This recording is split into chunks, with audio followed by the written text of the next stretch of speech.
কক্সবাজারে গোয়েন্দা নগরদারিতে এনসিপির নেতাকর্মীরা যে কোনো মুহূর্তে সমন্বয়ক সার্জিস হাসনাত গ্রেপ্তার হতে পারে। এইদিকে দুপুরের পরেই কঠিন সিদ্ধান্ত নিয়ে ফেললেন সেনাপ্রধান। বিস্তারিত জানতে ভিডিওগুলো দেখতে থাকুন।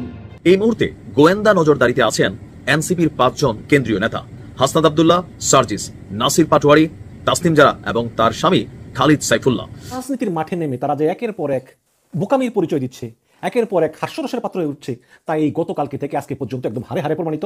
এবং আমি নিজেও কিন্তু বিরক্ত যে হচ্ছেটা কি। এনসিপির 5 শীর্ষ নেতার কথা গতকালকে শুনেছিলাম যে তারা 3:30টার ফ্লাইটেই ঢাকায় ফিরছেন, কিন্তু পরবর্তীতে আজকে জানা গেল, নিশ্চিত হওয়া গেল যে তারা কালকে ফিরেননি। এবং এনসিপির 5 নেতার কক্সবাজার সফর নিয়ে আরও কিছু নতুন ঘটনা যুক্ত হলো এবং একটা পদক্ষেপ এনসিপি তাদেরকে ফর্মালি আর অফিসিয়ালি শো কজ করেছে।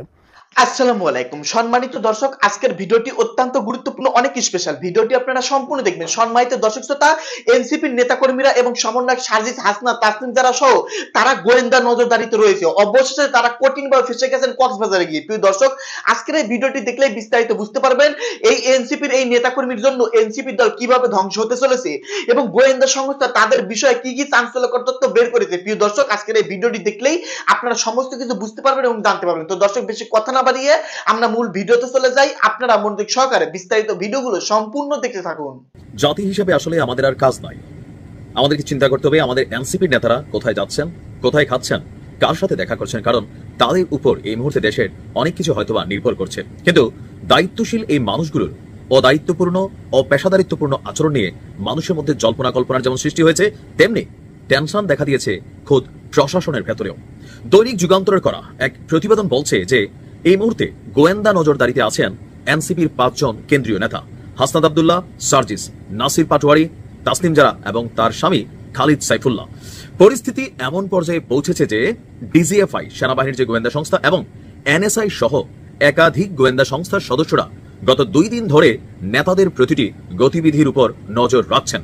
শুধু নজরদারি নয়, গোপন বৈঠকের গুজব, বিদেশি কূটনীতিকদের নাম ঘিরে সামাজিক যোগাযোগ মাধ্যমে ছড়িয়ে পড়া নানা তথ্য আর কেন্দ্রীয় কার্যালয় থেকে কারণ দর্শানোর নোটিশ সব মিলে এনসিপি নেতাদের যেই রিল্যাক্স সফর কক্সবাজারে, সেই সফরটিকে ঘিরে এক ধোঁয়াশা এবং কৌতূহল আপনার দেখা দিয়েছে। আমরা যখন নিউজটি করছি এর মাঝখানে গতকালকে নিউজটি দিয়েছিলাম যে প্রথমে তারা যেই অত্যাধুনিক হোটেলে উঠেছিল সেখান থেকে তারা ত্যাগ করে 1:15টার দিকে সেই রিসোর্ট ত্যাগ করেন। এরপরে কলাতলির শালিক রেস্টুরেন্টে মধ্যাহ্ন ভোজ ছাড়েন এবং বিকেল 3টার দিকে উঠে পড়েন শহরের অভিজাত হোটেল প্রাসাদ প্যারাডাইসে। আকস্মিক এই স্থান পরিবর্তন এবং তাদের যে অ্যাক্টিভিটিস, এগুলো নজর এড়ায়নি স্থানীয় প্রশাসন এবং রাজনৈতিক মহলের মধ্যে। আসলে কি চলছে, কি লুকুচ্ছেন, নাকি এই পরিস্থিতি তৈরি করে তারা মজা পাচ্ছেন যে পুরো দেশবাসীর কনসেন্ট্রেশন নিচ্ছেন? কারণ ইদানিং তো আর অন্য কোনো কাজ দিয়ে কনসেন্ট্রেশন নেওয়া যাচ্ছে না। হঠাৎ করে জুলাই চেতনা বিক্রি করে যারা প্রতিদিন ভাত খান, যারা কথা বলেন, যারা তাদের অবস্থান আজকের এই জায়গায় নিয়ে আসছেন, তারাই যখন জুলাই আন্দোলনের এই গুরুত্বপূর্ণ দিনে, রাষ্ট্রীয় এই গুরুত্বপূর্ণ দিনে যাদের উপস্থিতি থাকার কথা ছিল প্রথম সারিতে, তারা বসে কক্সবাজার আপনার রিল্যাক্স করছেন। দলটির পক্ষ থেকে কারণ দর্শানোর নোটিশ জানানো হলেও আমার ধারণা এখন পর্যন্ত তারা প্রাসাদ প্যারাডাইসে আছেন, তারা জান্নাত ভোগ করছেন। কারণ এই জুলাই তাদেরকে জান্নাত ভোগ করার সুযোগ দিয়েছেন। কারণ 4 দিন আগেও সম্ভবত আমাদের এই নেতারা, তাসনিম জারা সারা আমেরিকা থাকতো, ডাক্তার পয়সা আছে, বাকিদের যে অবস্থা, তারা সম্ভবত কোন রকমে একটা বাসে চইরা বড়জোর সেখানে গিয়া একটা মিডল ক্লাস হোটেলে ওঠা ছাড়া যাদের সামর্থ্য ছিল না, তারা আজকে একদিন পরে পরে বড় বড় প্রাসাদ প্যারাডাইস, এর থেকেও বড় বড় হোটেল প্যারাডাইসে উঠছেন। আপনার এই তাদের টোটাল আচরণে গোয়েন্দারা কেন নজরদারি করবে না? কারণ আমিও আসলে বুঝি না যে কেন এই সফর আপনাদের কি বোধগম্য হয়, যে আসলে কি চলছে, এনসিপির 5 কেন্দ্রীয় নেতা কি করতে চাচ্ছেন বা কি ঘটাতে চাচ্ছেন, অথবা দেশের মধ্যে আসলে নতুন কোনো টার্নিং পয়েন্ট আসতেছে কিনা। আমি একটা কথা বারে বলি যে রাজনীতি আর গণ অভ্যুত্থান কিন্তু এক জিনিস না। গণ অভ্যুত্থান হচ্ছে আপনি প্রচুর লোককে ঢাকা সরে আনবেন, এনে সরকারের বিরুদ্ধে বিপ্লব করবেন। অভ্যুত্থান কমিটি কিন্তু সমানে সোজা চলে, সোজা যে সবাই আসবে, পুলিশের গুলির মুখে জীবন দিয়ে দিবে, আরও মানুষ আসবে, আরও আসবে, একটা সময় সরকার পালিয়ে যাবে। এই বিপ্লব কিন্তু হয়তো 50 বছর একবার, 100 বছর একবার ঘটে। কিন্তু রাজনীতি বড়ই কুটিল, বড়ই জটিল। এখানে নোংরামি চলে, ষড়যন্ত্র চলে, আরও নানা রকম টাকা পয়সার খেলা চলে, স্বার্থের খেলা চলে। একটা সফল গণ অভ্যুত্থান করেছে ছাত্র সমন্বয়করা, এতে কোনো সন্দেহ নেই। কিন্তু রাজনীতির মাঠে নেমে তারা যে একের পর এক বোকামির পরিচয় দিচ্ছে, একের পর এক হাস্যরসের পাত্র হয়ে উঠছে, তাই এই গতকালকে থেকে আজকে পর্যন্ত একদম হারে হারে প্রমাণিত। এবং আমি নিজেও কিন্তু বিরক্ত যে হচ্ছেটা কি। দেখুন, গতকালকে একটা গুঞ্জন ছড়িয়ে পড়েছে যে তারা নাকি কক্সবাজারে গেছে বৈঠক করতে সাবেক মার্কিন রাষ্ট্রদূত পিটার হাসের সঙ্গে। আপনারা জানেন যে পিটার হাস মার্কিন রাষ্ট্রদূত ছিলেন, খুবই আলোচিত সমালোচিত একজন ব্যক্তি পিটার হাস। তিনি মার্কিন রাষ্ট্রদূতের পদ থেকে পদত্যাগ করে তিনি একটা মার্কিন এনার্জি কোম্পানি অ্যাক্সেলারেটের কান্ট্রি ডিরেক্টর হিসেবে আছেন, কান্ট্রি ম্যানেজার বা কান্ট্রি ডিরেক্টর। তিনি ওই ওয়াশিংটন বাংলাদেশ এভাবে করেই আছেন। ভালো কথা, তিনি তার মতো আছেন। পিটার হাস আমাদের এই দেশকে স্বৈরাচার মুক্ত করার জন্য চেষ্টা করেছেন, এই জন্য তাকে সাধুবাদ জানাই। তো গুঞ্জন ছড়িয়ে পড়লো যে 5ই আগস্ট স্বৈরাচার হাসিনার পালিয়ে যাওয়ার 1 বছর পূর্তি উপলক্ষে যেখানে এই ছাত্র সমন্বয়কদের ঢাকায় থাকার কথা, সেখানে তারা গোপনে চলে গেলেন কক্সবাজার। সকালে বাংলাদেশ বিমানের একটি বাণিজ্যিক ফ্লাইটে তারা চলে গেলেন সেখানে কক্সবাজার। তো কেন গেলেন ওটা গুরুত্বপূর্ণ দিনে, সেটাও তো কথা। তখনই গুঞ্জন উঠলো যে তারা গিয়েছেন হোটেল রয়্যাল টিউলিপে, খুবই নামি দামি হোটেল রয়্যাল টিউলিপ কক্সবাজারে। সেখানে তারা গোপনে বৈঠক করেছেন সাবেক মার্কিন রাষ্ট্রদূত পিটার হাসের সঙ্গে। এরকম গুঞ্জন ছড়িয়ে পড়লো, কিন্তু সমন্বয়করা অস্বীকার করলো। এবং সমন্বয়করা অস্বীকার করার পরে ওই হোটেলের সামনে বিএনপির বিপুল পরিমাণে নেতাকর্মী অবস্থান নিল এবং তারা স্লোগান দিতে লাগলো যে আমরা কোনো ষড়যন্ত্র মেনে নেব না, এখানে নির্বাচন পেছানোর জন্য ষড়যন্ত্র হচ্ছে। তারা বলতে লাগলো যে এই ছাত্র সমন্বয়করা হাসনাত, সার্জিস, খালেদ সাইফুল্লাহ, নাসির পাটোয়ারি আর ডক্টর তাসনিম দারা, এই কয়জন মিলে পিটার হাসের সঙ্গে বৈঠক করে পিটার হাসকে অনুরোধ করবে যাতে পিটার হাস নির্বাচন পিছিয়ে দেয়। এইরকম অবস্থা দিনভর চলতে লাগলো, কানাঘুষা বহু কিছু। পরে আমেরিকায় বাংলাদেশের দূতাবাসের নিযুক্ত প্রেস সেক্রেটারি গোলাম মুর্তুজা, যিনি আগে ডেইলি স্টারের সম্পাদক ছিলেন বাংলা বিভাগের, তিনি ফেসবুকে লিখলেন যে পিটার হাস এখন ওয়াশিংটনে আছেন, তিনি এখন বাংলাদেশে নাই। এবং এই দেখো পিটার হাসের গত শুক্রবারের ছবি। সুতরাং এটা শিওর হওয়া গেল যে পিটার হাস বাংলাদেশে নাই। ভালো কথা, খুব আরামে ঘুমাতে গেলাম। ও মা, হঠাৎ করে মাঝরাতে ঘুমিয়ে দেখি যে নতুন একটা স্ক্রিনশট ভাইরাল হয়েছে কীরকম, যে ভিআইপি লাউঞ্জ দিয়ে যারা যারা প্রবেশ করে বাংলাদেশের, তাদের একটা লিস্ট থাকে। সেই লিস্টে 3 নম্বরে পিটার হাসের নাম, যে তিনি কিন্তু বাংলাদেশে ছিলেন। তিনি বৈঠক করার পরে তিনি এই হজরত শাহজালাল বিমানবন্দর দিয়ে দুবাইয়ের উদ্দেশ্যে তিনি বাংলাদেশ ত্যাগ করেছেন। তার মানে ঘটনা সত্য। তার মানে পিটার হাস কিন্তু বাংলাদেশে ছিলেন, তিনি ওয়াশিংটনে ছিলেন না। এই যে গোলাম মুর্তুজা দাবি করতেছে যে তিনি ওয়াশিংটনে আছেন এবং তার ছবি এটা ভুয়া, তিনি বাংলাদেশে ছিলেন। এই যে ভিআইপি গেট দিয়ে যারা ঢোকে তাদের যে লিস্ট থাকে, সেই লিস্টে পিটার হাসের নাম। তো চিন্তা করলাম যে কী হচ্ছে।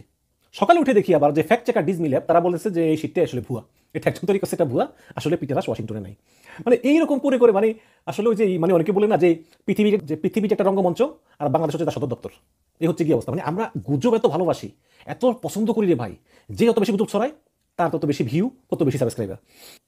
ওই দিন শেষ হয়ে গেল, এর একটা খোঁজা দিল আবার ওই যে সাজিস আলম। তিনি বলেছেন যে আচ্ছা, আমরা কক্সবাজারে গিয়ে মিটিং করি, লন্ডনেও তো অনেক পলাতক আওয়ামী লীগ লোকেরা আছে এবং তারেক রহমানও আছে, সেখানেও তো মিটিং হতে পারে। মানে এটা খোঁজা দিল আর কি। এই তো যাই হোক, তারা হোটেল রয়্যাল টিউলিপে ছিল তারা গতকালকে।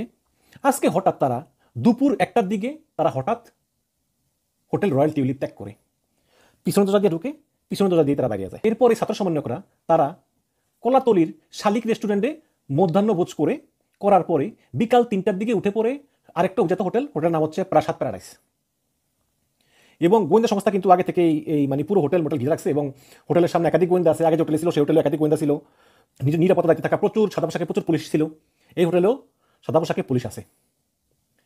এবং পরিস্থিতি এমন যে গতকাল থেকে এখন পর্যন্ত প্রায় শত এই পুলিশ এবং গোয়েন্দা কর্মকর্তা সাদা পোশাকে তারা ওই হোটেলটা ঘিরে রেখেছিল। যদিও তারা কাউকে জাননি, তারা যখন গিয়েছেন গতকালকে তখন পুলিশকে জানাননি, কিন্তু ডিআইজি বাহারুল সাহেবের স্ত্রী ফোন করেছেন চট্টগ্রামে তাদের নিরাপত্তা দেওয়ার জন্য। এখন গোয়েন্দারা কড়া নজর রাখতেছেন।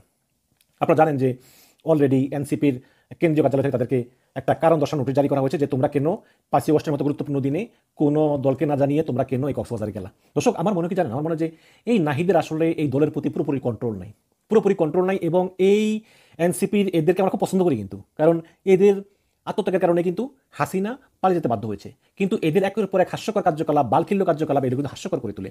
তারা গিয়েছেন কক্সবাজার, নিশ্চয়ই কোনটা কারণ তো অবশ্যই আছে। হয়তো পিটার হাসের সঙ্গে দেখা করতে যান নাই, কিন্তু অন্য কিছুটা কারণ তো অবশ্যই আছে। সেই কারণটা কি? এবং দেখেন এই যে গোপনে যাওয়া, কাউকে না জানিয়ে সেখানটা হোটেলে ওঠা, সেই হোটেলে আবার মানে হোটেল থেকে বের হয়ে আরেক হোটেলে ওঠা, এগুলো করে তারা আবার বিমানবন্দরে ভিআইপি লাউঞ্জ ব্যবহার না করে তারা সাধারণ লাউঞ্জ ব্যবহার করা, এইরকমই কিন্তু চলতেছিল। এবং বিশেষ করে তারা কিন্তু এখন প্রচুর গোয়েন্দা নজরদারিতে আছে। এবং বিএনপিরও দাবি যে তারা কেন আসছে এটা আমরা জানতে চাই, যে মহানগর যে বিএনপি ওরা আছে। তো এই কারণে আসলে গোয়েন্দা কর্মকর্তারা বলতেছেন যে হ্যাঁ, আমরা ওদের নিরাপত্তা দিচ্ছি, কারণ ওরা এখানে আছে। এখন জানি না তো বাকি কারণে আছে, বাকিরা যেহেতু আছে, তারা যতক্ষণ পর্যন্ত না চট্টগ্রাম ত্যাগ না করে ততক্ষণ পর্যন্ত আমরা এই হোটেলের বাইরে থাকবো। তো এরপরে আপনার দেখা গেল যে গোয়েন্দারা চেক করেছে যে রয়্যাল টিউলিপে কোনো বিদেশি মেহমান ছিল না। সুতরাং সেখানে পিটারাস নাই, এবং নতুন যে হোটেল প্রাসাদ প্যারাডাইস ওখানেও কোনো বিদেশি মেহমান নেই। এখন তারা কেন গেছে বা কি কারণে গেছে এটা ঠিক জানি না। যদিও তারা বলতেছে যে আমরা অনেক মানে এই পুরো বাংলাদেশ জুড়ে যে পদযাত্রা করেছি সেটা করে আমরা ক্লান্ত হয়ে পড়েছি, এবং এই ক্লান্ত হয়ে পড়ার কারণে আমরা একটা কোয়ালিটি টাইম স্পেন্ড করার জন্য আমরা এখানে এসেছি। এখন কোয়ালিটি টাইম স্পেন্ড করার জন্য আপনারা আসছেন, হঠাৎ করে না জানিয়ে 5ই আগস্ট আসলেন, এসে আপনারা এইরকম লুকোচুরি খেলতেছেন, মনে হচ্ছে কেউ জানবে না। এগুলো তো কোনো ভালো কথা না। এগুলো হয় আপনারা কোনো ষড়যন্ত্র করতে গিয়েছেন, সেখানে কার সঙ্গে গোপন বৈঠক করতে গিয়েছেন, এটা পিটারাস নাও কোনো কেউ গিয়েছেন, অথবা আপনারা আসলে এখনো শিশু, আপনারা এখনো ম্যাচিউরিটি আসেনি আপনাদের রাজনীতি করার মতো। দুটোর একটা তো বেশি হবে, তাই না? তো শেষ হওয়ার পর্যন্ত এখনও কিন্তু সমন্বয়করা এই প্রাসাদ প্যারাডাইসই আছে, এবং সেই হোটেলের সামনে বিপুল পরিমাণ গোয়েন্দা সংস্থার লোকজন, পুলিশজন তারা ঘিরে রাখছে যাতে তাদের কোনো সমস্যা না হয়। এখন তারা পরবর্তী কোন দিকে যায় সেটাই দেখার বিষয়। দর্শক, এই কারণেই বলতেছি যে রাজনীতি বড় কঠিন জিনিস। এই রাজনীতি করতে গিয়ে যেই এনসিপি একটা সফল বিপ্লব এবং গণঅভ্যুত্থানের মাধ্যমে একটা স্বৈরশাসককে পালিয়ে যেতে বাধ্য করেছে, সেই এনসিপি নেতারাই এখন রাজনীতি করতে গিয়ে পদে পদে তারা বাল্যখিল্যতার পরিচয় দিচ্ছে, হাস্যকর উঠতেছে তাদের কর্মকাণ্ড, এবং তাদের ভিতরে ম্যাচুরিটির অভাব পরিলক্ষিত। এনসিপির 5 শীর্ষ নেতার কথা গতকালকে শুনেছিলাম যে তারা 3:30টার ফ্লাইটেই ঢাকায় ফিরছেন, কিন্তু পরবর্তীতে আজকে জানা গেল, নিশ্চিত হওয়া গেল যে তারা কালকে ফিরেননি, এবং জুলাই যে 1 বছর পূর্তি, সেই 1 বছর পূর্তির কোনো অনুষ্ঠানেই অংশগ্রহণ করেননি, তারা কক্সবাজারেই আছেন। আজকে নিশ্চিত হওয়া গেল যে তারা দুপুর 1:30টার দিকে হোটেল সি পার্ল, যে 5 স্টার হোটেলে ছিলেন, সেই হোটেল ত্যাগ করেছেন। সেই হোটেল ত্যাগ করেছেন অর্থাৎ তাদের একদিন মেয়াদ শেষ হয়েছে। দিনে যেহেতু 18,000 টাকা ভাড়া, এবং সেই সমালোচনাটা যেহেতু হয়েছে, প্রচণ্ড সমালোচনা হয়েছে যে তারা এত টাকার মালিক যে 5 স্টার হোটেলে 18,000 টাকা পার নাইট প্রতি রুমের যে ভাড়া, সেই ভাড়া দিয়ে থাকছেন। 10-12,000 টাকা মিনিমাম একবেলা খেতে যে হোটেলে লাগে, সেই হোটেলে থাকছেন। এত টাকা কোথায় পেলেন, সেই প্রশ্নটা উঠেছিল। আজকে তাদেরকে হোটেল ছাড়তে দেখা গেছে, 1:30টার দিকে হোটেল ছেড়েছেন, একটা মাইক্রোতে হোটেল ছেড়েছেন। হোটেল ছেড়ে তারা কলাতলিতে যে শালিক রেস্টুরেন্ট, বেশ জনপ্রিয় রেস্টুরেন্টটা, সেই শালিকে তারা খেয়েছেন, দুপুরের খাবার খেয়েছেন, খেয়ে অন্য আরেকটা হোটেলে উঠেছেন। অন্য আরেকটা হোটেলে ওঠার পরে আজকে সন্ধ্যায় দেখেছি সার্জিস সমুদ্র পাড়ে দাঁড়িয়ে লাইভ করেছেন, এবং সেই লাইভে জলবায়ু বিষয়ে মানুষকে বেশ জ্ঞান বুদ্ধি দিচ্ছেন তিনি। দেখলাম যে জলবায়ু সচেতনতা এবং তাদের ইস্তেহারে জলবায়ুর কথা রয়েছে, সেই ব্যাপারে তিনি কথা বলছেন। মজার ব্যাপার হচ্ছে যে তাদের 5 জনকে শোকজ করা হয়েছে এই বলে যে দলকে ইনফর্ম না করে আপনারা কেন কক্সবাজারে গেলেন। 24 ঘন্টার মধ্যে দলের আহ্বায়ক এবং সদস্য সচিব 2 জনের সামনে সশরীরে উপস্থিত হয়ে লিখিতভাবে কারণ জানাতে বলা হয়েছে। এখন ব্যাপার হচ্ছে যে তারা দলকে না জানিয়ে কক্সবাজারে কেন গেলেন, এটা কি শোকজের কোনো এজেন্ডা হতে পারে? আমি একটা রাজনৈতিক দল করি, আমি চট্টগ্রাম যাব নাকি কক্সবাজার যাব নাকি রাঙামাটি যাব, সিলেট যাব, সেটা কি আমি দলের কাছে অনুমতি নিয়ে যাব, দলের কাছে ছুটি নিয়ে যাব? আমি কি দলের চাকরি করি? মানে আমি কি দলের চাকর যে আমাকে তার কাছে অনুমতি নিতে হবে, অনুমতি দিলে, ছুটি দিলে তারপরে আমাকে যেতে হবে? যেহেতু এটা চাকরি নয়, সেহেতু অনুমতির প্রসঙ্গ আসতে পারে না, দলের অনুমতির প্রসঙ্গ আসতেই পারে না। ধরে নিলাম যে দল জানেই না তাদের যাওয়ার প্রসঙ্গে, কিন্তু দলকে এই শোকজ করতে পারে? এনসিপি যদি এই রাজনৈতিক প্রজ্ঞা নিয়ে কিংবা এই রাজনৈতিক পরিপক্কতা নিয়ে রাজনীতি করতে চায়, তাহলে তাদের সামনের সময়টা অনেক বেশি কঠিন হয়ে যাবে।